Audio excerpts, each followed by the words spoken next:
안녕하세요. 고양시에서 프로 엔잡하고 있는 황 회장입니다. 오늘도 시간이 좀 남아서 가게에서 여러분들한테 재밌는 얘기 하나 해드리려고 합니다.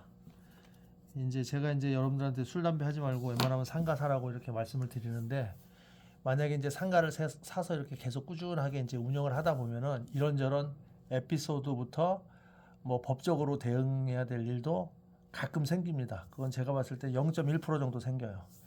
시간으로 따지면 한 5년에 한 번 정도 생길까 말까 하는데, 평균 내면 그렇다는 얘기예요. 이건 제 기준이고, 제 주위에 이제 임대인들이 많으세요. 그래서 저도 처음에는 야, 저렇게 많은 상가들이 있고 건물들이 있는데 저게 다 주인들이 누굴까? 어떻게 생겼을까? 너무 궁금했어요.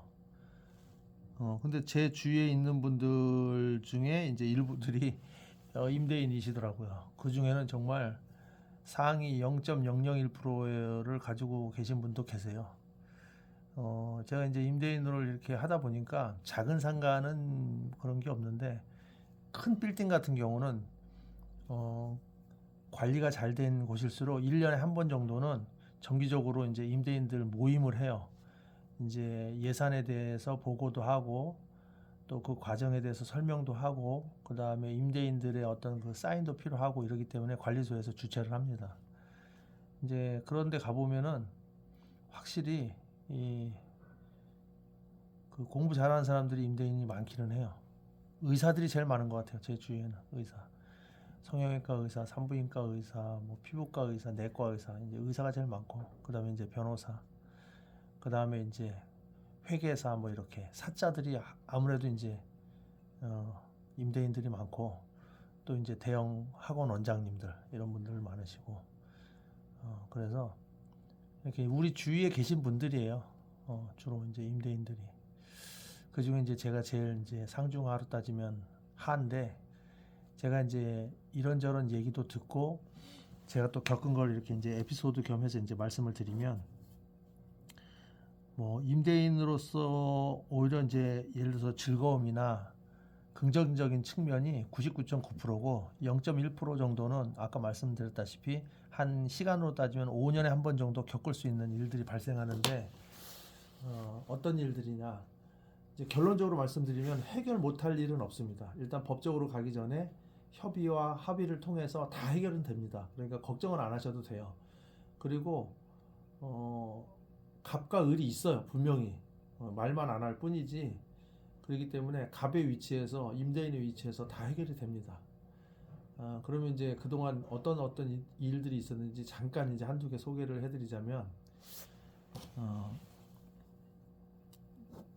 제일 큰 일 중에 하나가 요즘은 상가 임차인들이 혼자 사시는 분들이라든가, 또 가족과 이제 어떤 단절이 된 상태에서 본인들이 이제 노력해서 이렇게 이제 장사를 하시는 분들이 많으세요. 의외로. 그러다 보니까 어느 날 갑자기 이제 연락이 안 되는 경우가 있어요. 세를 잘 내다가. 그러면은 이제 그 사람의 성향은 아닌 거잖아요. 관리비도 당연히 연체가 되고. 근데 이제 찾을 수가 없는 거예요. 전화를 당연히 해보죠. 문자도 하고 연락이 안 옵니다. 문자는 그대로 일이 사라지지 않는 상태에서 있고. 그래서 이제 일단은 기다리죠.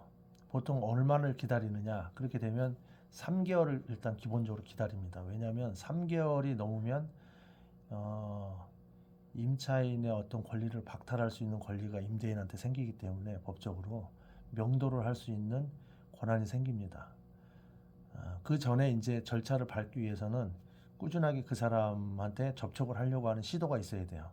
물론 이제 법적으로 가면, 그런 요즘에는 이제 그런 시도가 없다 하더라도 소액인 경우에는 빠르면 한 2달 정도면 다 명도가 다 끝나기 때문에 뭐 크게 문제될 건 없어요. 다만 이제 그런 걸 알고 계시면 절차가 이런 식으로 된다라는 거는 이해하시면 좋을 것 같습니다. 그래서 이제 한 3개월을 기다리는데, 며칠 안 지났는데 한 2, 3주 지났나? 한 달이 좀 안 됐는데 연락이 옵니다. 가족이라는 분한테. 그래서 이제 어떠한 일 때문에 한다. 그래서 당연히 이제 어, 크게 생각을 안 하고 있었는데 그 다음에 또 전화가 옵니다. 이제 솔직하게 말씀을 드리겠다 이러면서 그게 무슨 얘기냐면 그분이 이제 어떠한 사유로 인해서 자살을 하셨어요. 그래가지고 연락이 안 됐던 겁니다. 그런데 이제 이렇게 이제 이런 경우에 사망 사고에 이제 연루가 되면은 이 보증금이나 월세나 이런 부분에 대해서 일단 이제 임대인도 해결을 해야 돼요. 그래야지 그 다음 사람한테 임대를 또 줄 수가 있기 때문에 이걸 계속 끌고 갈 수는 없습니다. 그래서 이제 빠른 조치를 해야 되고 임대인이 결단을 내려야 되는데 가족분들 중에서 당연히 이제 뭐 위임장이 없기 때문에 사망 진단서를 가져오거나 가족관계 증명서를 가져오거나 뭐 이렇게 해가지고 우리가 이제 각서를 하나 받고 보증금을 이렇게 정산해서 이제 본인이 받았다 이런 거를 이제 다 증명원으로 남겨놓습니다. 그래야 해결이 되기 때문에. 그런데 이제 요 건에 대해서는 그렇게 할 수가 없는 상황이 돼버렸어요. 왜냐? 이게 지금 보증금이 담은 10원짜리 하나라도 남아 있어서 이제 드려야 되고 정산을 해야 되는데 요번 경우에 같은 경우는 이제 우리가 여러분들이 아셔야 될 게 보증금을 우리가 이제 정산을 해서 사망 사고가 났을 때 이분에 관계된 어떤 1순위자한테 이렇게 우리가 주게 되면은 이게 이제 상속으로 돼요. 그분 입장에서는.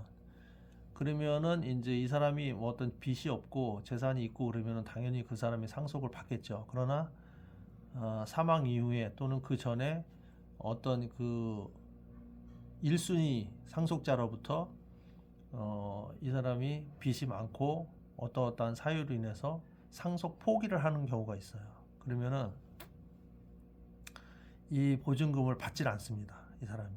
이 보증금을 받는 순간 이 사람은 상속을 하겠다라고 하는 게 증명이 되는 거기 때문에 법원에서는 그렇게 인정을 해버린대요. 그래서 절대 받지 않습니다. 그래서 연락도 잘 안 돼요. 그리고 연락을 해도 절대로 자기 통장에 돈을 넣지 말라고 합니다. 그래서 이제 그거를 이제 일단 정산서만 가지고 자기가 이제 그 상속 포기원을 대행사를 통해서 뭐 법무사나 아니면 변호사를 통해서 하겠죠. 근데 대부분 이제 법무사를 통해서 합니다. 가격이 이제 비교적 이제 저렴하기 때문에. 그래서 이제 자기가 이제 그런 거를 법원에 이제 신청을 해놓고 그럼 그 다음 사람이 또 이제 상속을 해야 되는데 근데 그 다음 사람들도 이런 상황을 알게 되면은 결국은 보증금 몇 푼 받으려고 그 빚을 떠안을 수는 없기 때문에 아무리 혈육이라 하더라도 다 포기를 합니다. 근데 그 시간이 굉장히 오래 걸려요. 근데 요때 임대인들이 결정을 잘 해야 됩니다. 이것을 계속 기다릴 수가 없어요. 당연히 정산만 해놓은 상태에서 물건 정리를 일단 이 사람들한테 빨리 하라고 얘기를 해놓은 상태에서 물건 정리가 안 되면은 본인이 일단 재촉한 문자라든가 전화라든가 최대한 좋게 얘기를 해서 이제 그 가져갈 수 있도록 처분할 수 있도록 이제 협조를 다 해달라고 얘기하고 여기서도 협조를 해줘야지 당연히 이제 빨리 끝나겠죠. 근데 이제 그 사람들이 그런 물건에 관심이 없고 이제 임대인이 알아서 좀 처리해달라 뭐 이렇게 한다든가 하면은 이제 제가 이제 나름대로 처리를 하죠. 폐기물 업체를 부르고 쓸 건 쓰고 버릴 건 버리고 이렇게 해서 처리를 하는데 그런 비용들도 만약에 이제 발생을 하게 되면은 다 이제 보증금에서 금액을 산정해서 다 차감을 합니다. 그래서 이제 이렇게 하면은 이제 마무리가 기본적인 건 되는 거지만 이제 보증금을 반환을 받지 않았기 때문에 이 상태로 놔둔 상태에서 임대는 무조건 이제 주게 되는 거죠. 그렇지 않으면은 이걸 기다릴 수는 없어요. 언제 끝날지 모르기 때문에. 그래서 지금도 요게 지금 1년 6개월째 반환이 지금 안 되고 지금 정산서만 가지고 있다. 이런 일도 발생할 수 있습니다. 요즘에는. 그러니까 여러분들도 이제 그런 걸 알고 계시면은 참고가 되실 겁니다. 그리고 이제 저도 이제 한 20여 년 동안 명도를 딱 한 번 해봤어요. 명도를 한 번 해봤는데 여러분들이 이제 명도를 할 때 항상 여러분들이 임대인으로서 결정을 잘 해야 됩니다. 자기가 이걸 결정을 어떻게 하느냐에 따라서 본인이 얼마나 손해를 보는지 안 보는지 또 결정을 또 하게 돼 있어요. 그렇기 때문에 최대한 빨리 결정을 하는데 보통 이제 초보자들이나 아니면 뭐 좋게 말하면 착한 사람들이나 이런 사람들은 보증금 다 까질 때까지 기다립니다. 이 사람이 세를 안 내거나 이러면. 근데 저는 그렇진 않아요. 보증금이 아무리 많이 남아 있어도 기본적으로 3개월 이상 연체되거나 이러면은 명도할 수 있는 권한이 생기기 때문에 3개월까지는 기다립니다. 대신에 3개월이 넘었다고 해서 무조건 명도를 하는 게 아니라 임차인하고 연락이 잘 되고 소통이 잘 되고 그 사람의 어떤 사정을 나한테 펼쳐 보여서 이렇게 이제 내가 이해 가도록 이 사람이 정상적으로 소통이 가능하다라는 것만 판별이 되면은 절대 명도는 하지 않습니다. 기다려 줍니다. 그런 경우가 지금도 이제 발생하고 있습니다. 그래서 이제 그 사람이 장사를 잘 할 수 있도록 최대한 저도 이제 시간적인 여유를 주고 또 말도 아무튼 용기를 주고 이렇게 이제 기다리면 거의 10건 중에 9건은 다 해결이 됩니다. 그리고 이제 나갈 때라도 어쨌든 다 정산을 해서 나가기 때문에 크게 문제될 건 없습니다. 근데 그 중에 이제 어쩌다 한 건 같은 경우는 이제 연락이 안 되거나 아니면 연락을 하더라도 임차인이 오히려 나한테 화를 내는 경우가 있어요. 나는 아무 죄가 없거든요. 그냥 나는 월세를 못 받았을 뿐인데 나한테 막 왜 그런 걸로 전화를 했냐, 자기가 알아서 낼 건데 이러면서 막무가내로 화를 내고 해요. 그러면은 저도 결단을 내립니다. 이 사람하고는 소통을 할 필요가 없고 할 수도 없습니다. 그러면 이제 3개월 이상을 기다려주고 그 사이에 혹시 모르니까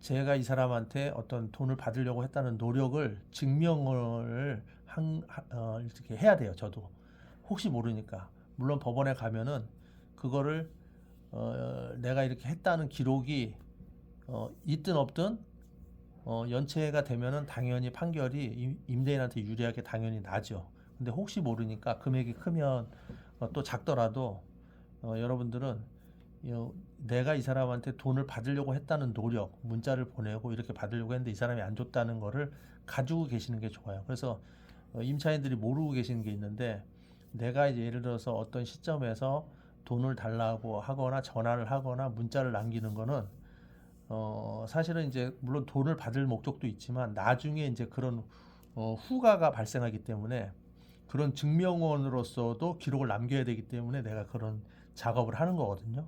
임차인들은 이제 그런 거를 모르죠. 근데 뭐 며칠 안 지났는데 뭐 돈 달라고 하냐 이렇게 얘기하지만 그런 차원을 넘어서 나중에 이제 법적으로 이제 어떤 대응을 해야 되면 그런 기록들이 있으면 내가 이렇게 받으려고 노력을 했는데 이 사람이 주지 않았다. 왜 그러냐면 예전에는 지금은 이제 좀 바뀌어서 그런 거는 없는데 예전에는 내가 받으려고 노력하지 않은 것도 죄가 됩니다. 내가 충분히 받으려고 노력을 했다. 이런 게 증명이 돼야 돼요. 근데 지금은 이제 그렇진 않은데 그래서 혹시 모르니까 그런 것들을 받으려고 노력했다는 증명원을 남겨놓기 위해서 문자도 남기고 상대방이 연락을 하지 않았다, 안 줬다라는 거를 증명할 수 있는 기록을 남겨놓는 게 좋습니다. 아무튼 이제 이런 경우가 발생하면은 대부분 다 이제 협의나 합의를 통해서 명도하기 전에 다 웬만한 건 다 해결이 되지만 이제 저 같은 경우도 딱 한 번을 이제 명도했다고 말씀을 드렸는데 그 정도로 이제 좀 희박하죠. 다만 이제 상가의 가치가 너무 크거나 이제 월세라든가 보증금이 너무 크거나 이러면은 당연히 이제 명도로 갈 확률이 더 많죠. 금액이 크기 때문에. 그리고 이제 소액 같은 경우는 소액 재판을 해도 되지만 소액 같은 경우는 보통 저를 기준으로 한다 그러면은 보통 한 2달 정도면 다 끝납니다. 2달이면 한 달에 한 번 정도 법원에 나가거든요. 본인이. 법무사를 시키면 이제 내가 법원에 가서 이제 증명하면 되는 거고 그 법무사들은 이제 서류만 정리해 주는 거죠. 변호사를 시키면 제가 안 가도 됩니다. 근데 이제 비용이 비싸요. 기본이 500 이상이니까. 어, 법무사를 시키면은 한 70에서 100만 원 사이 정도 이 서류 대행을 해줍니다. 지금은 이제 얼마인지 모르겠는데 예전에 제가 했을 때는 70만 원 주고 제가 했는데 그때도 뭐 제가 아시는 분이라 좀 싸게 해줬다는 얘기를 들었었지만 어쨌든 한 100만 원 전후 이렇게 한 5분의 1 가격 정도 드는 것 같습니다. 그래서 법원 갈 때 뭐 특별하게 자기가 준비할 건 없고 있는 사실 그대로 얘기하면 됩니다. 어차피 몇 월 며칠 날 이 사람이 월세 안 낸 기록만 가지고 가면 되거든요. 그래서 월세를 안 내면 그 기록을 여러분들이 해놔야 돼요. 이 사람이 몇 월 며칠 날 돈을 입금을 안 했다, 월세를 안 했다는 거를. 왜냐하면 상대방이 월세를 안 냈다고 이제 시인할 수도 있지만 법원에 가서 무슨 소리냐, 내가 돈 다 냈다 이렇게 이제 할 수도 있거든요.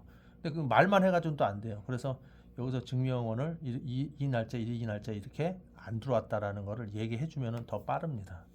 그래서 이제 그렇게 하시면 되고 명도할 일은 이제 거의 없다고 보시면 되고 그리고 이제 또 이제 다른 이제 또 에피소드 같은 게 있는데 이 임대인을 하다 보면은 임차인들이 부도가 나서 어느 날 갑자기 사라지는 경우가 있어요. 연락도 안 됩니다. 뭐 교도소를 갔는지 뭘 어떻게 하는지 몰라요.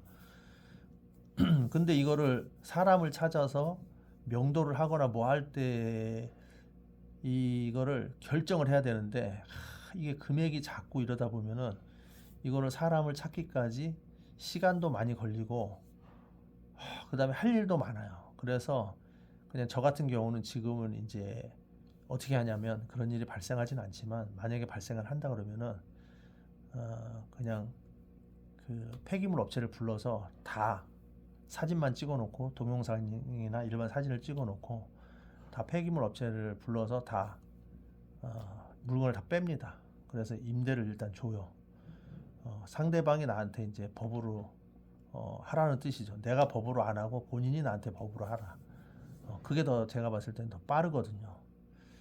형사처벌 받는다 하더라도 계산 어떤 월세적인 부분이나 어떤 시간적인 부분이나 이런 걸 계산해 봤을 때 그게 훨씬 나한테 유리하다 이렇게 판단이 들면은 그렇게 해서 처리를 하고 그 사람이 뭐 나에 대해서 고소장을 작성하든지 그거는 이제 2차적인 문제니까 이제 그렇게 처리를 합니다. 그래서 이제 지금은 특약사항에다 그런 걸 다 적습니다. 특약사항에다가. 그래서 3기 연체뿐만이 아니고 연락이 전혀 닿지 않거나 이러면은 내가 이제 이걸 폐기물로 간주해서 상가에 있는 물건을 완전히 이제 폐기물로 정리하고 그 폐기물 가져간 어떤 그 지급한 돈도 보증금에서 다 깐다는 거를 제가 다 특약상에다 넣어 놓습니다. 그래서 이제 그렇게 해서 이제 하는 경우도 있죠. 그런 경우도 한 10년에 한 번 정도 발생합니다. 그래서 이제 나중에 이제 찾아오면 대부분 이제 그런 사람들은 어떤 경우가 많냐면 어떤 본인이 사실상의 사기 사건에 연루가 돼서 그러니까 본인이 뭐 잘했든 못했든 일부러 사기를 쳤든 그렇지 않든지 간에 어쨌든 대부분 다 이제 구속이 돼가지고 교도소에 갔다 온 경우가 대부분이에요. 뭐 최소 1년에서 뭐 많게는 한 2, 3년 정도 있다가 형을 살고 나오는데 그런 경우가 종종 있습니다. 그래서 상대방의 위치가 어디에 있는지 모르기 때문에 이거를 법으로 하기도 굉장히 힘듭니다. 그래서 아예 그냥 제가 정리해서 가지고 있다가 연락이 되면 그때에서 협의나 합의를 통해서 이제 하고 그게 안 되면 이제 본인들이 나한테 고소를 해라. 이제 그렇게 이제 하죠. 왜냐하면 그게 내가 하기에는 이 시간과 비용이 굉장히 많이 듭니다. 그 뭐 월세 뭐 많지도 않은 몇십만 원 가지고 내가 그렇게 하기에는 법적인 절차를 밟기에는 오히려 손해가 나기 때문에 이제 저는 이제 그렇게 웬만하면 처리를 하죠. 근데 이제 금액이 크면 아까도 말씀드렸다시피 금액이 크면은 이제 그렇게 이제 법적인 절차를 밟는 게 훨씬 좋습니다. 이제 그런 일들이 또 있을 수 있고요. 그리고 이제 또 재밌는 게 있는데 어느 날 이제 갑자기 임차인들이 뭐 아프거나 갑자기 요양원을 가거나 뭐 이렇게 또 연락이 안 되는 경우가 있어요. 꼭 교도소가 아니더라도. 그래서 한참 지나서 연락이 옵니다. 이거 폐기물로 정리할 때쯤 돼서 연락이 와요. 그러면은 자기가 어디 요양원에 급하게 이제 쓰러져서 뭐 이제 들어갔다 뭐 이렇게 이제 말씀하시는 분도 있어서 나한테 자기가 나올 수 없으니 어, 본인이 지금 임대인이 좀 이거를 처리를 해서 자기 월세 부분 제하고 만약에 돈이 남는 게 있으면 보내주고 없으면 그걸로 이렇게 속된 말로 퉁쳐서 이렇게 좀 해주십사 이렇게 하는 경우가 있어요. 자기도 계산을 해보면은 거의 남는 게 없을 거잖아요. 그러면은 제가 이제 알았다고 얘기해서 다 처리해가지고 완료 보고를 해줍니다. 이제 그렇게 해서 마무리하는 경우도 있어요. 그러면 이제 건축업자나 설비업자들 같은 경우는 장비들이 엄청 많거든요. 그러면은 이제 그 폐기물로 하기보다도 어쨌든 일정한 비율로 돈을 받고 해야지 여기서 정산을 할 수 있거든요. 관리비도 내야 되고. 그래서 이제 그렇게 해서 처리해 주는 경우도 한 10년에 한 번 정도 있습니다. 그리고 꼭 그렇게 하지 않고 이제 보통 이제 이 협의나 합의를 해서 나가고 들어오고 할 때 정상적으로 들어오고 나가고 할 때도 임차인들이 남긴 물건들이 있어요. 근데 그거를 내가 쓸 수밖에 없는 경우가 있어요. 이제 임차인들이 저보고 사장님 이거 쓰세요 하는 경우도 있고 쓸만해요. 네 제가 쓸게요 이렇게 하는 경우도 있고 또 임의대로 남겼는데 내가 이렇게 보니까 쓸만한 거예요. 그러면 또 내가 이거를 쓰든지 처분하든지 합니다. 예, 그래서 물건이 어쩔 때는 너무 많아가지고 정말 창고를 하나 따로 만들어야 될 정도로 그 정도로 물건이 이렇게 모아두면 엄청 많습니다. 뭐 별의별 거 다 있습니다. 뭐 수석부터 해서 하다못해 전동 드릴까지 드라이버 그 다음에 뭐 이렇게 도로 그 경계 측정하는 그런 측량 기구부터 해가지고 뭐 센서까지 없는 게 없어요. 너무 많습니다. 그러니까 그런 거는 우리가 쓸 수가 없거든요. 그래서 그런 건 이제 한꺼번에 처리하고 내가 쓸 수 있는 것만 쓰고 이제 그런 경우도 있습니다. 그래서 임대인으로서 이렇게 오래 있다 보면은 그런 물건들이 생각보다 많이 생깁니다. 뭐 선반부터 해서 좀 뭐 에어컨 같은 거는 기본이고요.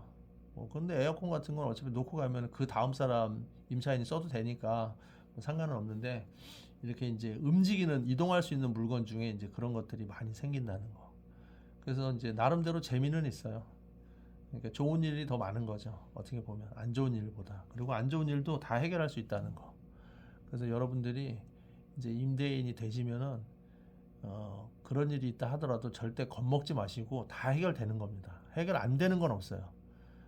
그래서 그런 것들을 이렇게 이제 하나하나 시간을 어쨌든 할애하면 되는 거니까 짧게는 뭐 2개월, 길게는 뭐 한 1년 정도. 그러나 어쨌든 정리를 해서 우리가 임대는 다시 줄 수 있다. 이렇게 생각하시면 됩니다. 그리고 이제 다시 한번 말씀드리지만 임차인의 99.9%는 다 정상적이고 상식적이고 다 좋은 사람들입니다. 그러니까 다 돌아가죠. 저 많은 상가들이 다 이상한 사람 0.1%의 사람만 있다 그러면은 제가 어떻게 돌아가겠어요. 그렇지 않고 다 이제 99.9%는 다 좋은 사람들이 있다. 이렇게 생각하시면 됩니다. 다음에도 제가 또 좋은 얘기 한번 해드리도록 하겠습니다. 임대인으로서 정말 재밌는 일이 너무 많은데 오늘은 이제 여기까지 말씀드리도록 하겠습니다. 감사합니다.